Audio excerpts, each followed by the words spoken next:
Um, Good morning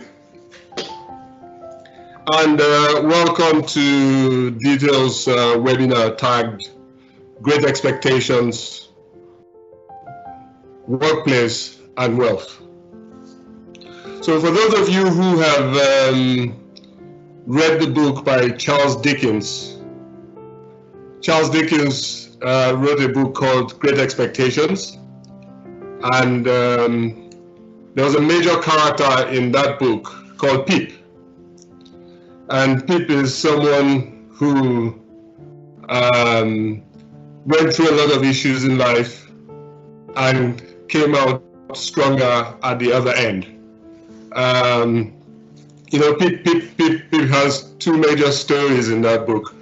How he met a man who was chained in the woods and looking tattered and ragged, and it was a very frightening moment for him. But Pip plucked up the courage, found food, stole food for the man, unchained him, and it turned out later that this man was an extremely rich person and left him a fortune.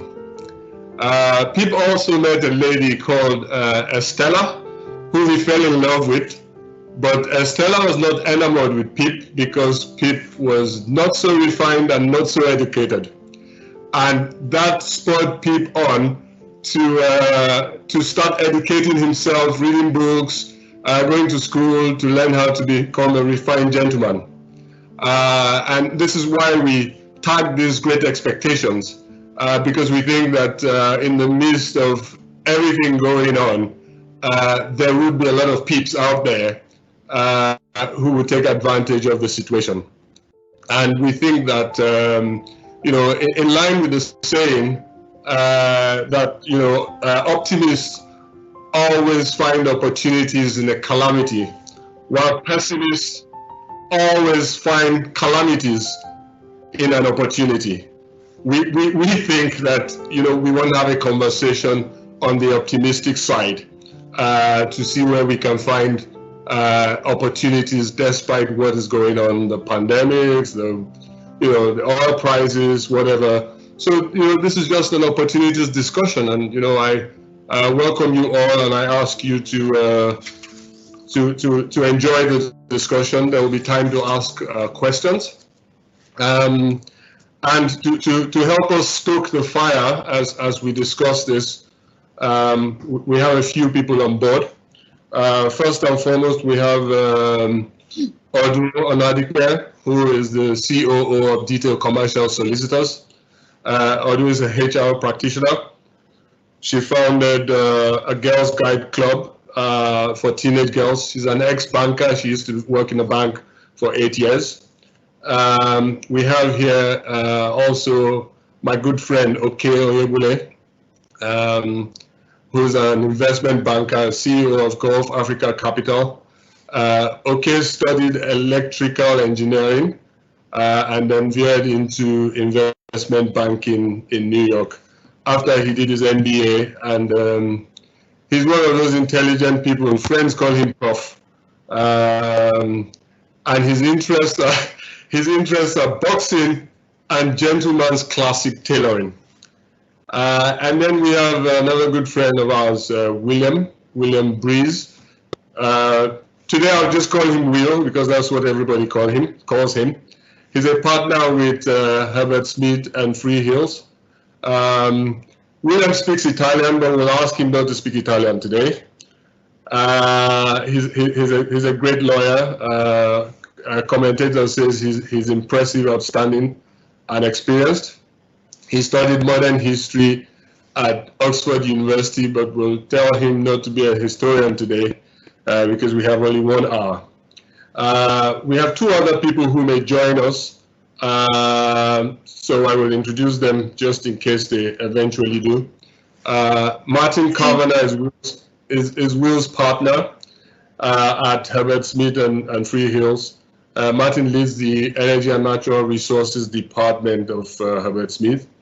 Then we have a lady called Ada Osakwe. Ada is the CEO of AgroLay. She's what you call an agropreneur. She's also the founder of Nuli Juice. Nuli Juice makes healthy juices and retails it all across Nigeria. She's proficient in French, but we'll be speaking in English today. Interestingly, Ada was named as Forbes Top 20 Power Women in December 2014. So that's it for the panelists. And I will give each of them an opportunity just to say hello before we start the session, just to make sure we can hear their voices. Beginning with you, okay?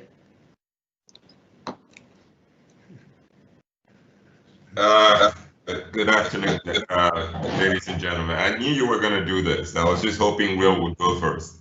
But here we are. Okay, Onyebule here. I'm calling in from Abu Dhabi. Ayuli and I go way back.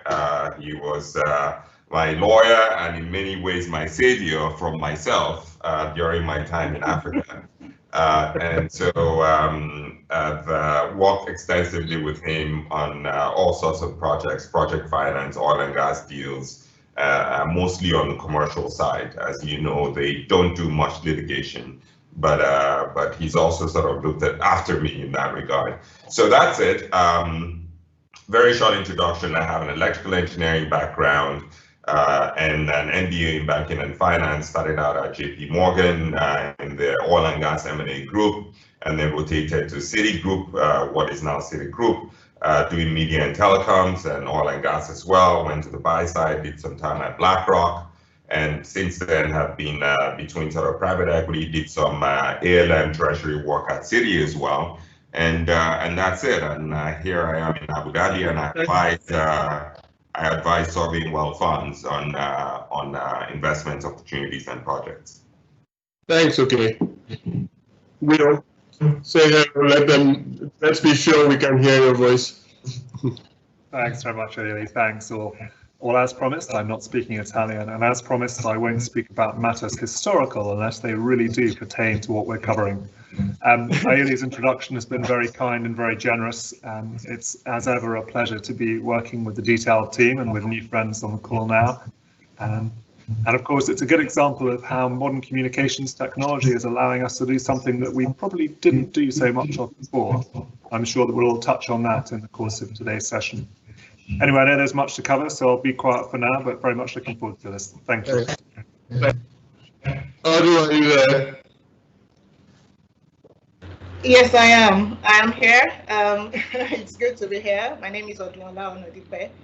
I'm the lead operating officer for Detail, and I basically cover business operations for the firm. Okay. Okay, thank you very much. Okay, let's start. Can you hear me? I've been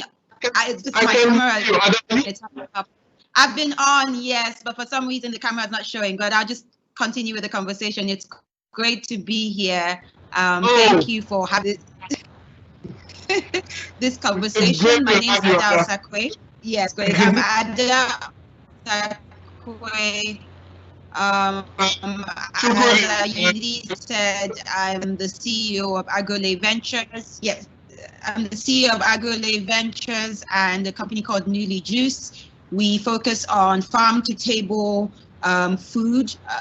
We have a chain of 10 restaurants. Unfortunately, it's currently one in the COVID environment. And I have a background in finance, private equity, development finance, and really passionate about ensuring that Africa moves forward.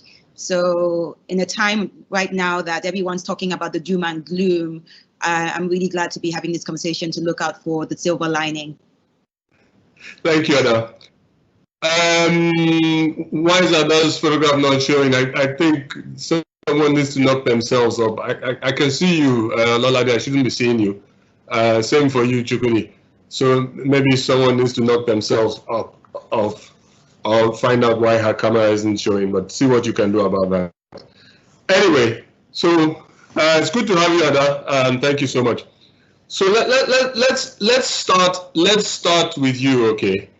You know, Nigeria isn't looking too good right now. I mean, if you follow what Bloomberg and the Economist says, the ratings, the oil prices, the debt crisis, but I've lived in this country all my life, and I think there's always been a silver lining, right?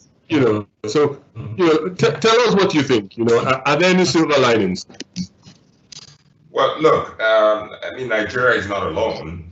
It just happens to be one of those countries exposed to, on the front lines of the exposure of the current global economic crisis. So are all other commodity exporters. I mean, at the end of the day, I mean, if you're highly dependent on a single source of revenue for your, US dollar income, then of course you're going to get carried, with the storm.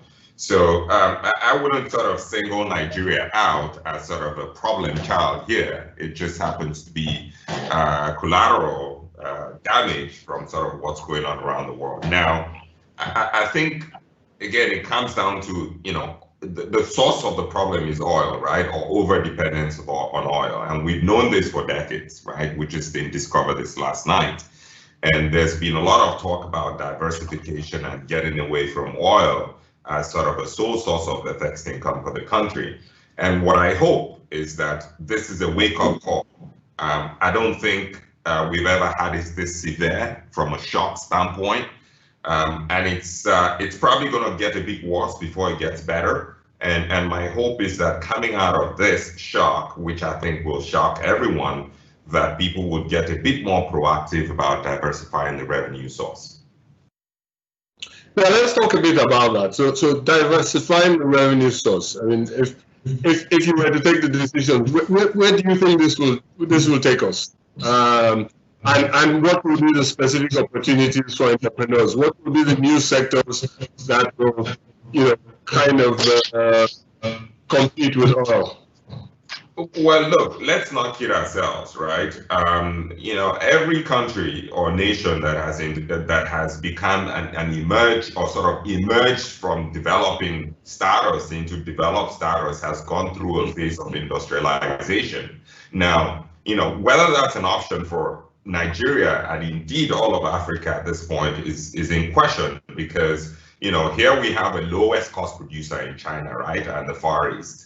And given the specific challenges we have, starting from infrastructure to cost of capital and so on and so forth, I think there are questions, because labor is just one input. So we might have cheap labor, but there's just a lot of other things, variables that go into sort of the production equation. So whether we should be targeting sort of being the shop floor of the world, I don't know that that's a sensible or even a realistic ambition. What I will say is that you have to look at what you have. And what we have is arable land, lots of it. Yeah. I mean, agriculture.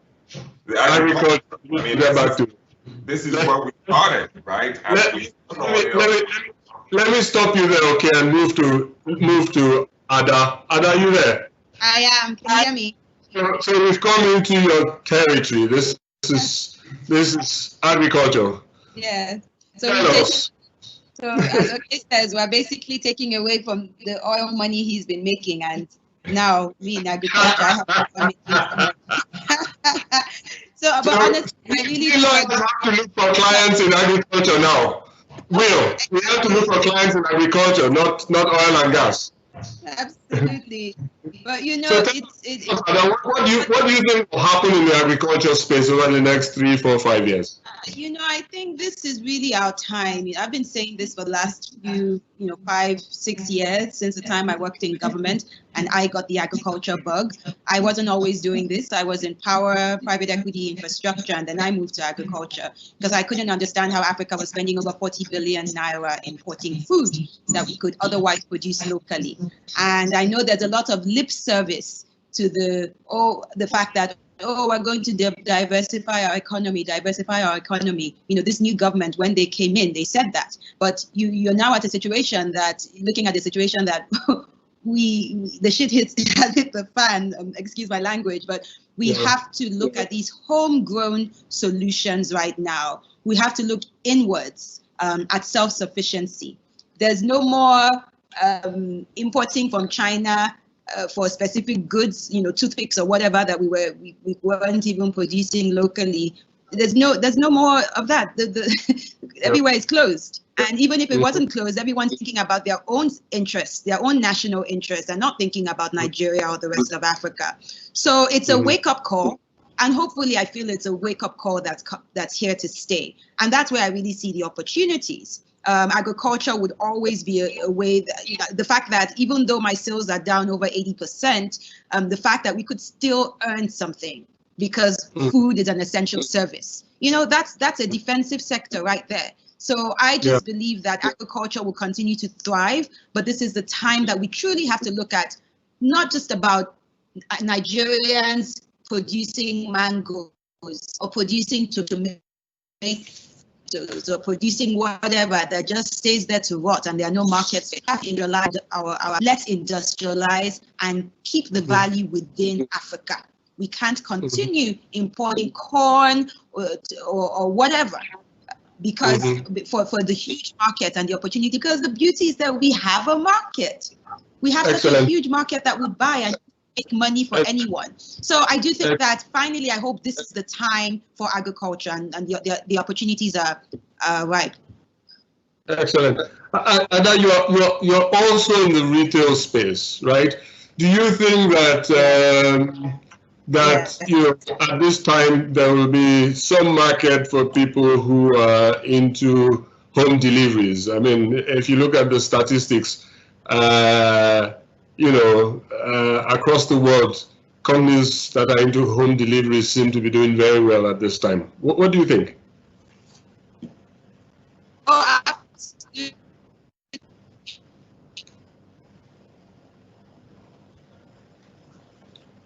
Hello, Ada.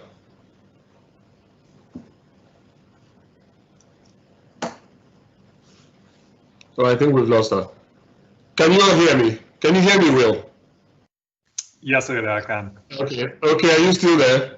I can hear you perfectly. Absolutely. The touchless or contactless societies we were at. And I think even when there's a vaccine or whatever, we would... Oh,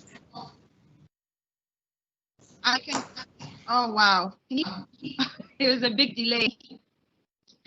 Yeah, it is. Okay.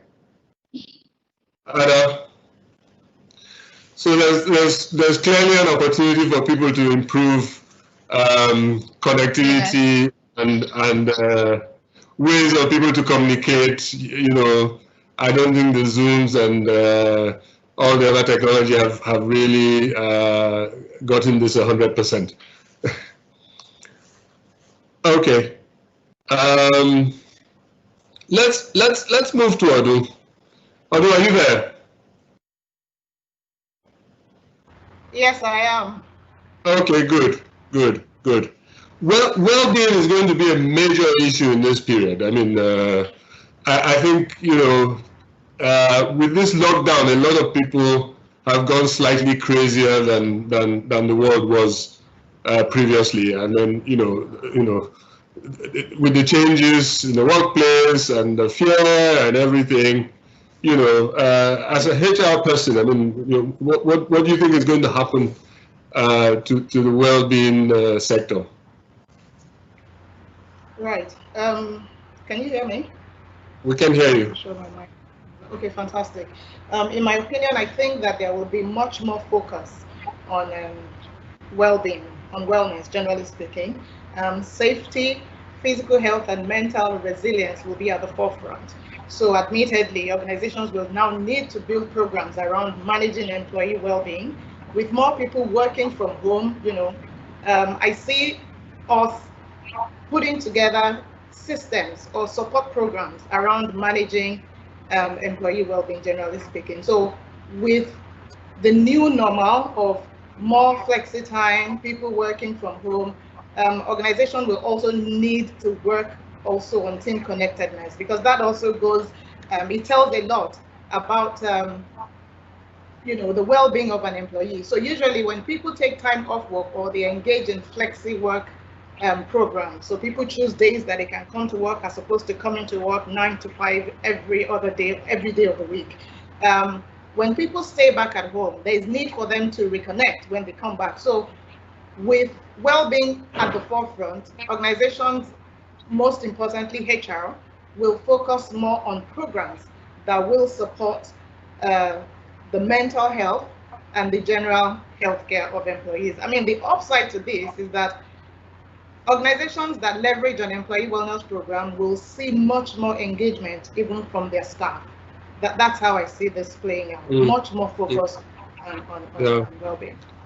Thanks, Adu. I mean, one of the key questions I've asked myself in this period is, for organizations who used to do Friday TGIFs, who are now working remotely or may need to work remotely for months to come, how are they going to do the TGIFs? What are the ways to do TGIF on Zoom, or it's, I haven't been able to come up with an answer. How are we going to high five and backslap and clean glasses? How's that going to happen? I mean, is there someone going to develop a live environment where we can party without being together? Well, I mean, that's what it's going to look like. For example, I attended a Zoom birthday party. So it was a friend's birthday, and then everybody called in on Zoom, and we all had drinks and we had food.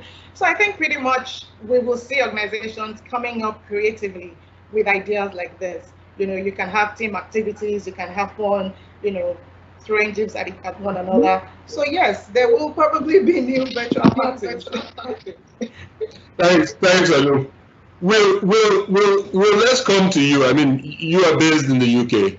And there is this strong connect between the UK and Nigeria. People are flying in, either way.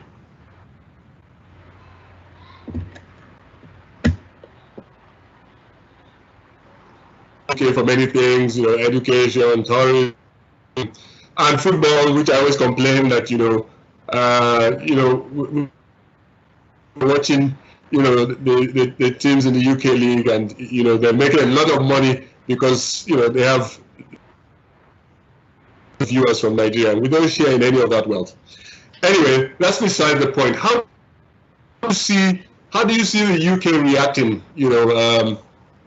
To what's going on right now, and what do you think is going to happen that will throw up some opportunities for us?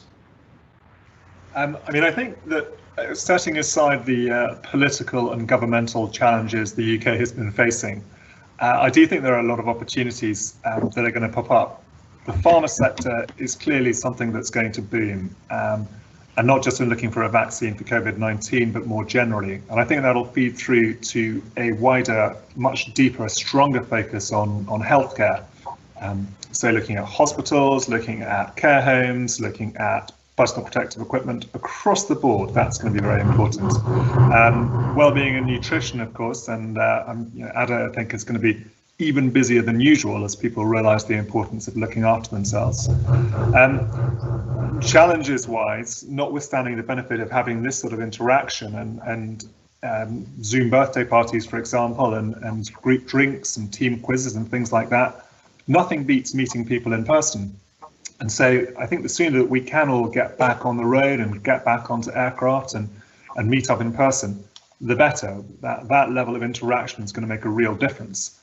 But overall, I am optimistic. I mean, the world is going to continue to move forward. And yes, there's a huge challenge right now, but we are all, and our clients and friends and everyone we know, everyone's looking for ways to make things better, to find solutions to problems, to push things forward. And so although there might be temporary bumps in the road, I think the path ahead is a promising one. Thanks, Will. I like what you said. Nothing beats meeting people in person. We should really, we should inscribe that somewhere and put your name after it. Nothing beats meeting people in person. Now, on that note, Judy, put up a video of the suits being developed for clubbing. The picture.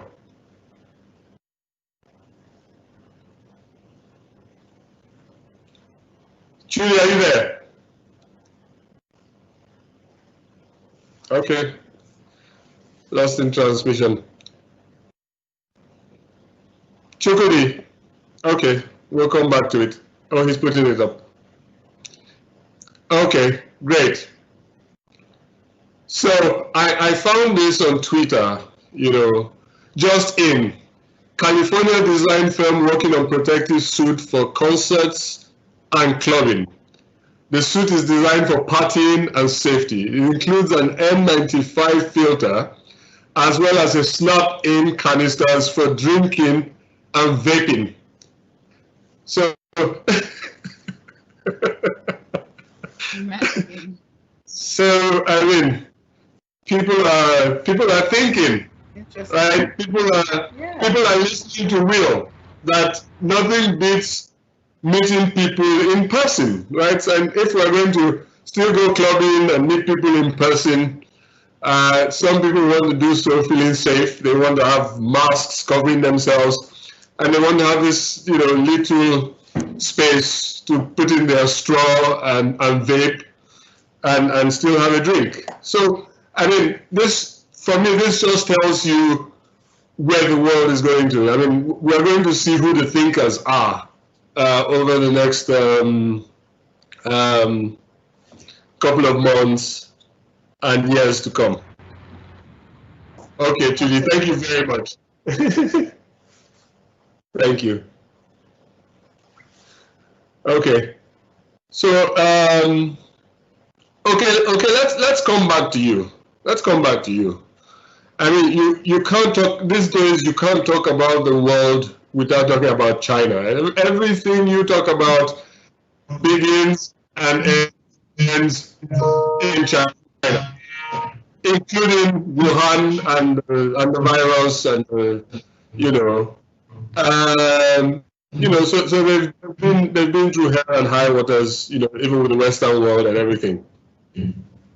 What do you think China will be doing? What are they thinking? Where do you think the opportunities will lie? For example, I know that the emerging markets owe China more money than all the other countries put together, and those debts are tied to infrastructure and all that, right? So China has its paws on everything in almost every country. Now, so what do you think? I mean, how will China play, and what do you think will come out of it?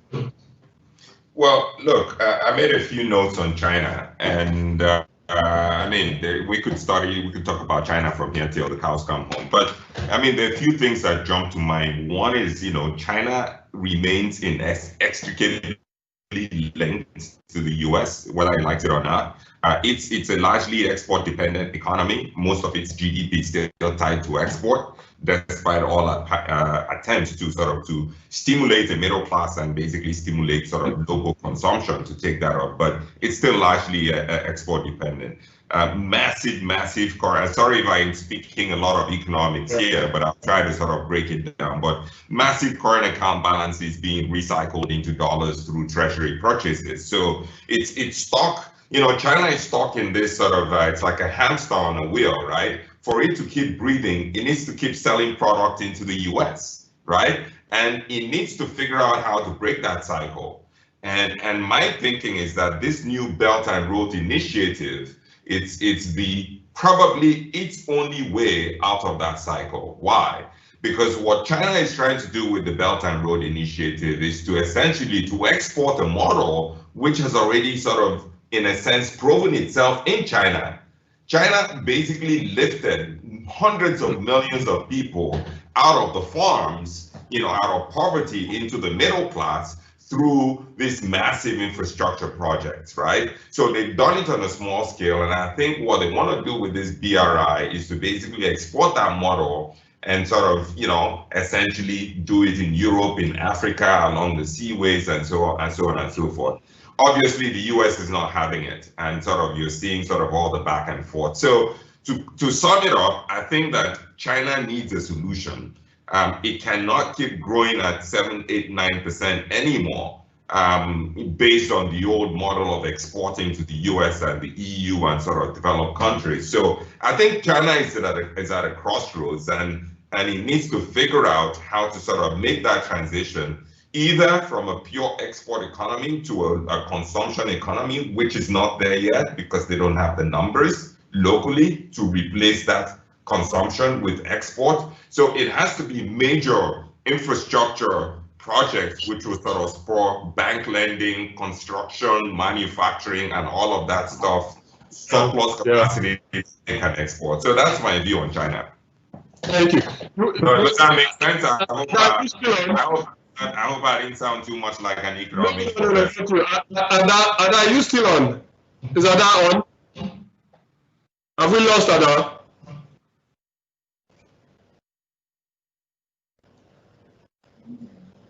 Okay. I think we've lost her.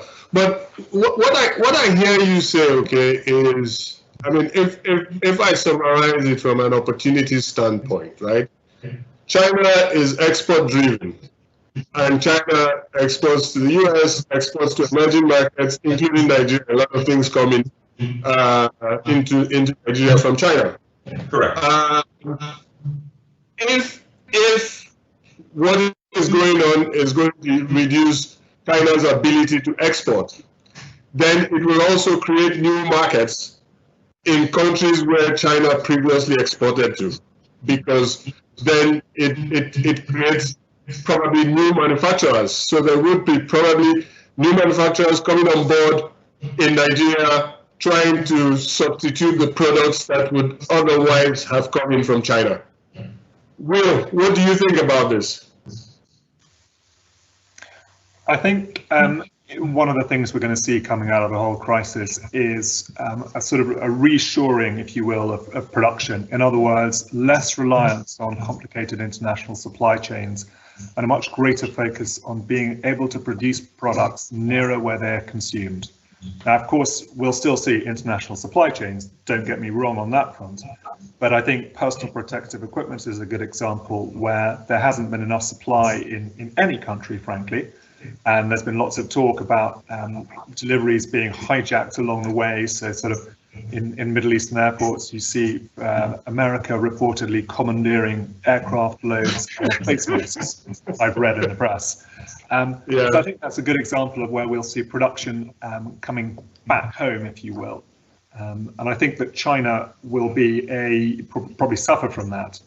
On the flip side of things, Chinese consumption itself will pick up. There'll be, I think, a greater focus on the here and now, on particularly the rising young generation who've got disposable income and who realise that life is for living. And instead of the very high saving rate we've seen so far, I think there'll be a greater amount of consumer expenditure. And of course, from a personal perspective, as predominantly an oil and gas lawyer, I do hope that people buy more cars. Even if it's electric cars. Well, obviously, we want them to be gas-powered cars, and so that we can see people using hydrocarbons and underpinning the giant parts of the economies of so many countries, not least Nigeria's, of course, but also the UK's. Yes, Will. Now that I have you, I mean, you as an international lawyer, you work with clients in different jurisdictions, right? I mean, if we can get into the minds of some of your clients, how they're responding to this, it may throw up some opportunities for us. I think so, yes. I mean, one thing we're seeing a lot more of is greater involvement of multilateral lenders, development financed institutions, export credit agencies. We've been seeing a lot more RFPs from them in the last couple of months or so. And these are the sort of entities that are trying to get the world economy moving again, to stimulate things. And of course, they're not only providing funding or credit protection themselves, but when they do that, they allow commercial banks to come in. Commercial banks feel more comfortable doing transactions. So seeing a lot of opportunities there, a greater focus on the energy transition. So notwithstanding my comments about oil and gas, I do think that the energy transition is being accelerated by the current crisis. And so that's everything from greater use of renewables for energy generation. I think a greater emphasis on storage of power generated by renewables. The hydrogen economy is going to become a thing much sooner than it was going to. So strong opportunities there, and oil and gas companies, particularly the bigger players, given their project management skills and their very strong balance sheets, will be able to be a major part of this. I think that's a good opportunity for them to transition from oil and gas into the new energy economy, if you will. So big opportunities there. Excellent, Will.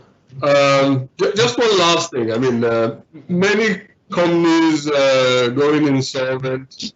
I heard that Hertz, the car rental company, went insolvent a couple of days ago, and I'm sure we're going to see much more of that. So that will be a good market for insolvency lawyers in this period. Yes, definitely. So I think to be an insolvency lawyer now is a very recession-proof sort of job to have, and certainly talking. We should get into insolvency immediately. Yeah, and, unfortunately, insolvency is not a big deal in Nigeria. I mean, we don't have. That's not a strong culture. It's not something they do. As they do in the US. But I don't think the UK. I don't think the UK has the Chapter 11 or whatever they call it. Do they? We don't have an equivalent of Chapter 11. The new insolvency bill that was published last week, and it's under discussion at the moment, does have a sort of Chapter 11 type structure in it. I haven't read the more than 260 pages of draft bill yet, but colleagues have, and have raised eyebrows about the way the British insolvency system is being completely turned around by this. So it'll be interesting to see if this comes into law. But you're right, Aili, restructuring lawyers are going to be very busy over the next few years, but equally sector specialists, because I think you can know how to restructure a company, but you need to know the sector as well. So whether it's industrials or oil and gas or pharma or whatever it might be, there'll be a good opportunity to bring insolvency skills and sector skills together and allow companies to be restructured and hopefully to come back stronger and fitter than before. Yeah. Well, Will, I know we're talking about opportunities, so I have some bad news for you. I don't think that many people want to even drive electric cars. People are moving to bicycles. Chukwudi, show us something on bicycles. Coming up now. Yeah.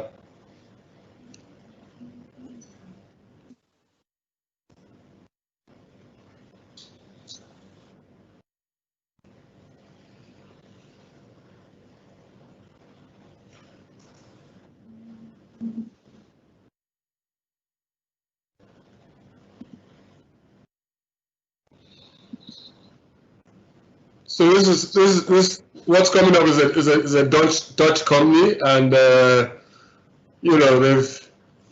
they've made so much money in this period. They've been able to get venture capital to give them about 12 million or 12 billion euros in this period. Technology, and we can improve commuter bikes so more people will start commuting. Now that all starts with this, which is the Electrified S. It's the company's flagship bike. Now it's important to know this bike is a great way to get around a big city. It's economical, it's good for your health, but it's not without its hardships. If you have a long commute or a long way to go, you can leave yourself tired and sweaty, and you're always worried about your bike or parts of your bike being stolen. Those are problems that a Dutch company called Van Moof are trying to solve when these two bikes come to the United States this year. We try to completely redevelop the bike. We think it's strange that in the world there are 10,000 engineers, approximately, I don't know, but approximately 10,000 engineers working to make racing bikes a little bit lighter, to make mountain bikes more sturdy, but only, I guess, 10 engineers are working to get better city bikes. And we think that with new technology, we can improve commuter bikes so more people will start commuting. Now that all starts with this, which is the Electrified S. It's the company's flagship bike. Now, it's important to know this bike is electric assisted. That means you can't just power with the electric motor. There's no throttle or anything. But what it does is it helps you as you pedal, which is nice on a small slope or steeper hills like we're heading up right now. Instead of being exhausted by the end of the ride up this hill, I'm actually going to feel really good because it just makes pedaling so much easier. And there are different power modes. You can go from just a little bit of assist to a lot, and a lot makes it go really fast. It assists up to 32 kilometers an hour, which is, I think, 21 miles per hour. If you want to, you have to pedal. That is the level that it will assist you. The amount of power the motor delivers to the bike too, so you can have a little or a lot, and there's even a button underneath the handlebar that'll give you a bit of a boost if you want to go fast. Okay, 32 kilometers per hour. What's the speed limit in Abu Dhabi? Okay. What's the speed limit in Nigeria? I'm not sure we have a speed limit.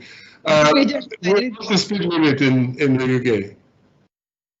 You don't know, you've been driving very fast. That's what road you're on, but it has been 20 miles an hour in London, so yeah, cycling around is quicker than driving. I mean, 32 kilometers per hour is not slow, it's not fast, but I mean, a lot of very careful drivers will drive at 32 kilometers per hour, right? People who are not in a hurry, right? And this bike can do up to 32 kilometers per hour,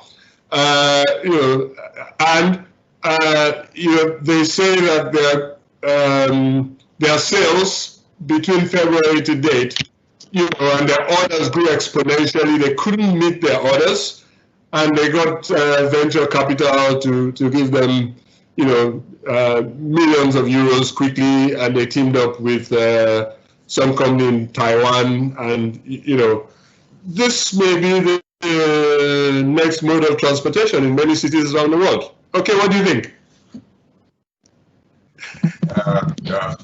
What do I think? I haven't owned a car in 3 years. That's what I think.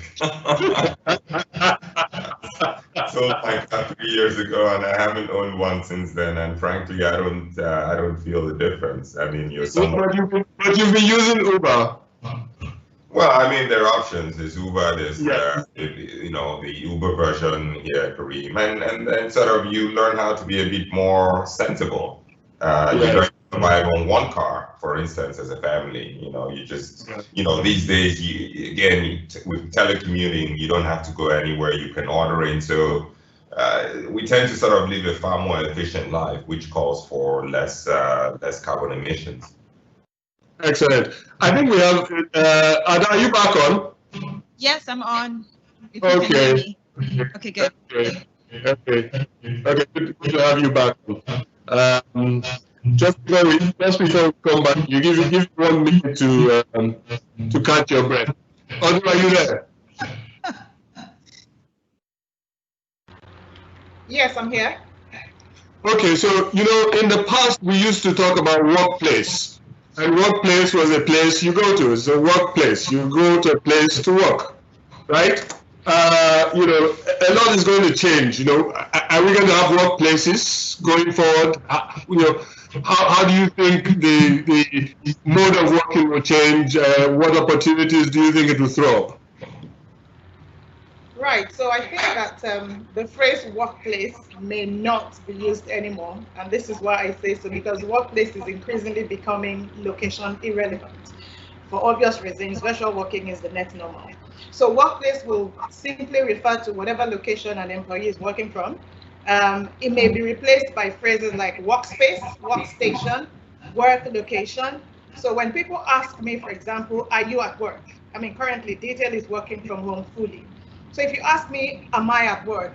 I want to be sure my answer would be that I am at work because I am working, but I'm not in the traditional workplace as we have known it. So it can become confusing. Therefore, I believe that it might become more appropriate for people to start asking, where are you working from? Because workplace will not be the workplace that we knew it to be in the traditional sense. In terms of opportunities that this throws up, in my opinion, we will have a more flexible work environment across a lot of organizations. even organizations like manufacturing that can't fully work from home, you will still have some staff who are able to take up that new work culture. Do you think that artificial intelligence and robotics will start moving more into manufacturing, and then people will then have to find other things to do remotely? You see that happening? Yes, I believe so. One of the McKinsey research report that I read says about 60% businesses are saying that their remote channels are doing as well, about 31% as well as the traditional channels. So increasingly, we will see organizations deploying artificial intelligence, different work mode, different work processes will begin to happen because of this new workplace, as we call it. So yes, it's a definite yes for me. Thanks, Olu. Ada? Yes. Welcome back. I don't know if you were on when we were talking about China, and then we were trying to say that China is very export driven, but in this season they may have a problem with exporting, which may then create new opportunities in countries they otherwise exported to, right? So I need to just take a look at Nigeria. What do you think we will start manufacturing to replace that vacuum that China may create if they don't export as much? Yeah, just a few things. I kind of touched on it earlier. So many people are dependent on China for their retail businesses. But I look at sectors like textiles, cotton, and actually having our own factories that are processing our cotton into textiles and then sending it on to the manufacturers of clothes, and suddenly a thriving fashion industry emerges that's homegrown and that has its own local raw materials. So I think things like that is one example. I just wonder, I guess it's across the board. This is really the time that innovation would come about, when we just don't have the means. And I if you go back to what we talked about with low oil prices, so the budgets, there's no money in the government's coffers anymore. So you can't even access foreign exchange. So even if the markets are open, I wonder what will happen, because people can't even get the dollars to purchase anymore. So I think sectors, food will continue to do well, textiles and other forms of manufacturing. I mentioned toothpicks earlier on.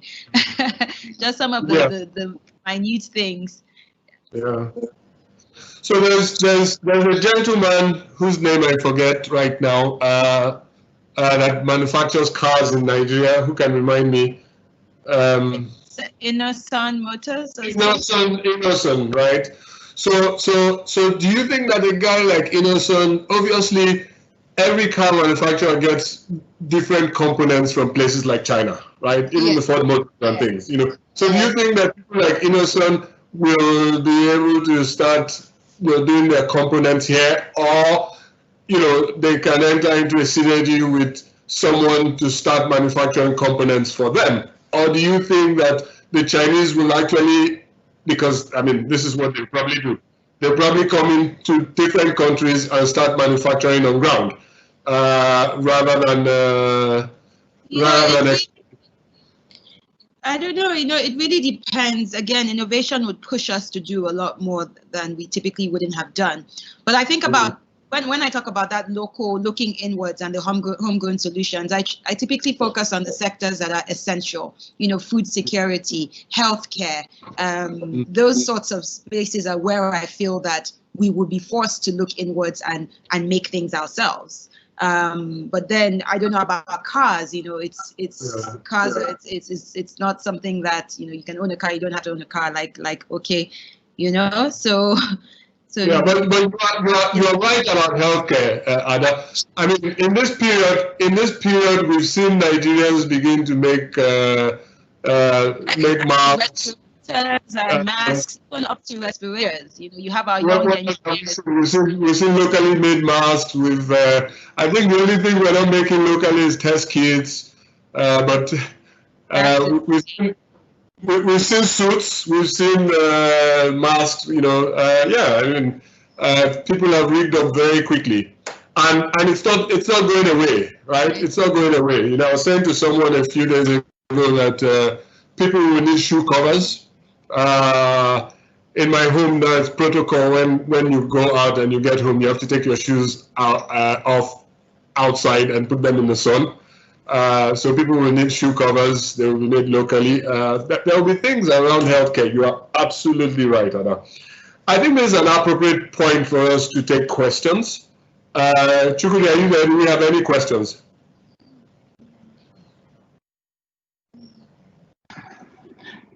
Yes, we have one question. Excellent. That means we've done well. Yes. Actually, two. Two. Okay. This was The first question is for Mr. Sakwe. So it says, do you think investors should be looking more towards agro investments? And how safe is it investing in agro products at the moment? Oh, this is the time. Honestly, this is the time to do, apart from agro projects, other things. I think it was William saying earlier on that we will come back. The economy will recover. People will go out again. And that's my belief. So if you're one of, I wear my investor hat because we've done a few deals apart from Newly. We're invested in about 8 other startups. This is the time for opportunities, especially in places like agriculture where you know whether or not people would eat. So definitely, we are looking at, investors will be looking at this space. Thank you. Next question.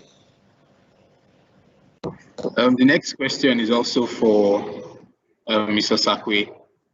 This one just says, what would you say would be the changes that we should expect in the new world with respect to agro-allied practice, especially for lawyers?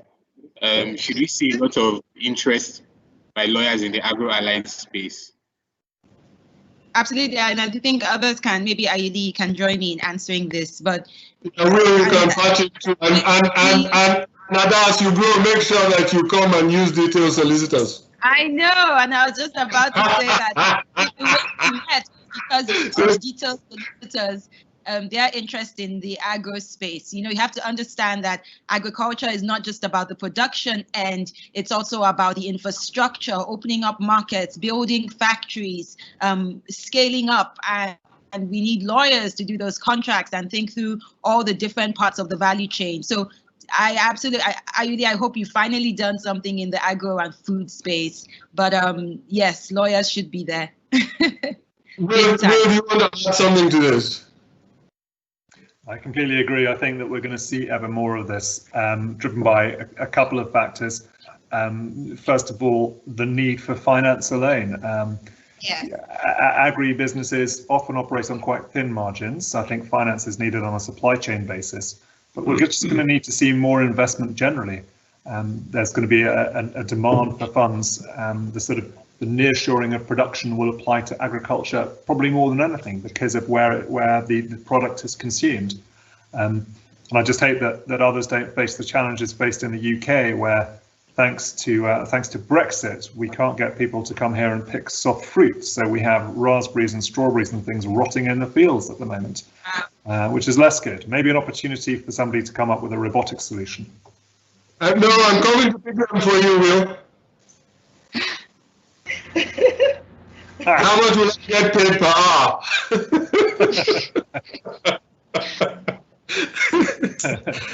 I can do that as a side hustle. I think that William is talking about the fact that there is money and the investors waiting in there, but we're going through this time in Africa and Nigeria, and so many businesses are just like, where is the money? We go on all these websites that have grants supposedly to be helping businesses through this period, but no one can access it, or it's not really. So it's a bit sad, when you find that missing, that middle, right? There are funds, but they're not placing the funds. So how do we deal with that and make that connection? That's where the opportunities come in. Vacuums. I think what you're trying to say, that Vacuum. There are vacuums that need to be filled. Yes, there would always be vacuums. Now, Chugudi, put on tech giants, please. Come again. We lost you for a bit. So I'm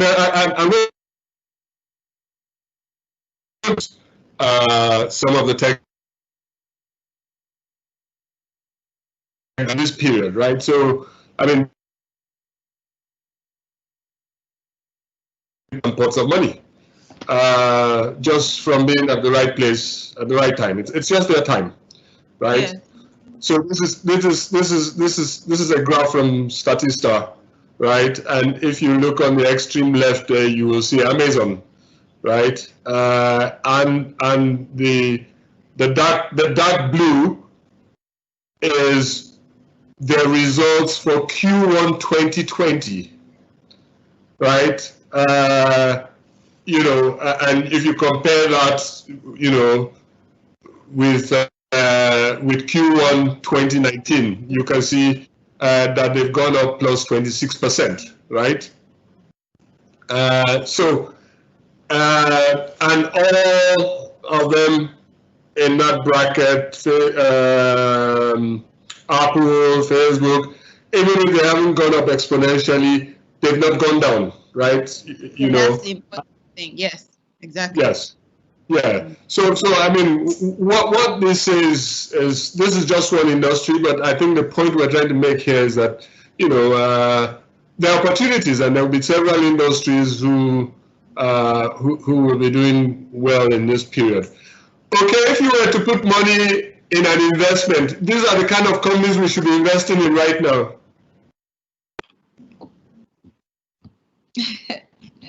No.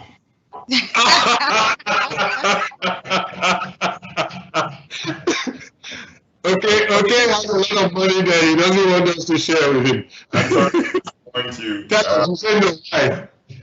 No, I'm sorry to disappoint. I mean, listen, you know, it depends on what your objectives are. I mean, tech has always been a speculative sector, but I think even in the last few weeks and months, it's even gotten more speculative because of the uncertainty. So when there is uncertainty, you know, capital tends to sometimes lose its head or go into hiding. So what you're seeing is sort of a bipolar reaction of the markets, where a lot of money has gone to safety, meaning cash and treasuries. And then the others have just gone off the deep end and basically chasing this speculative investments in technology. So just from a rational, fundamental investment standpoint, this is probably not a good time for you to be chasing tech stocks. Unless your risk appetite is high. You know, you guys have this thing about risk appetite, right? You know, high risk appetite, you know. Well, look, I mean, it's all about risk-adjusted return, right? I mean, are you a gambler? Are you an investor? You have to define what you are. So, I mean, if you're a gambler, listen, you know, buy me a ticket, we go to Vegas and we have double the fun. But if you're an investor, then I think you have to sort of take a much more measured and reasoned approach. Thanks, okay. I think we have 2 minutes more because we want to close at exactly 12 if we're not at 12 already, but I'd just like to take last words from everybody. Beginning with you, Will, just, you know, sorry. Just a last word for everybody. Will? I think it's a great chance to get closer to one's clients, and the engagement we're all having now is on a much more personal level than it's tended to be before. You know, you see children running around in the back of Skype calls. You have those more personal conversations with clients, and I think while overall business may decrease a little bit for the immediate future, it'll be a better quality of business that we all do with a better quality of relationship. Thank you. Thanks, Will. Hi, Will. Hi, Will. For Martin, who was not able to join, he just sent in a last-minute question to you. Okay, let's take the last words first and see if we can accommodate that, please. Go on. Odu?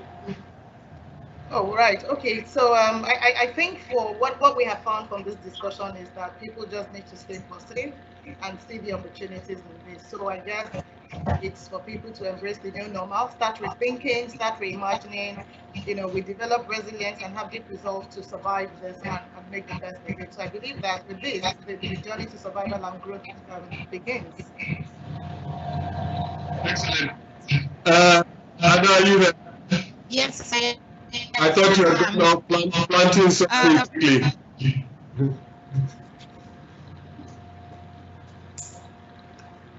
I'm right here. I've been a business, growing business in this economy. I really want other business owners to truly embrace technology in a way that they probably hadn't in the past. We have no choice now, but even in the simplest of things, interactions, in how you bank, in everything we do, we really have to be online to take advantage of all the opportunities that are emerging. So digitization is key, and I hope that businesses are really thinking through that. Okay, so before we take the last words from Chukwudi, what's the question from Martin? Okay, so the question from Martin is for Will.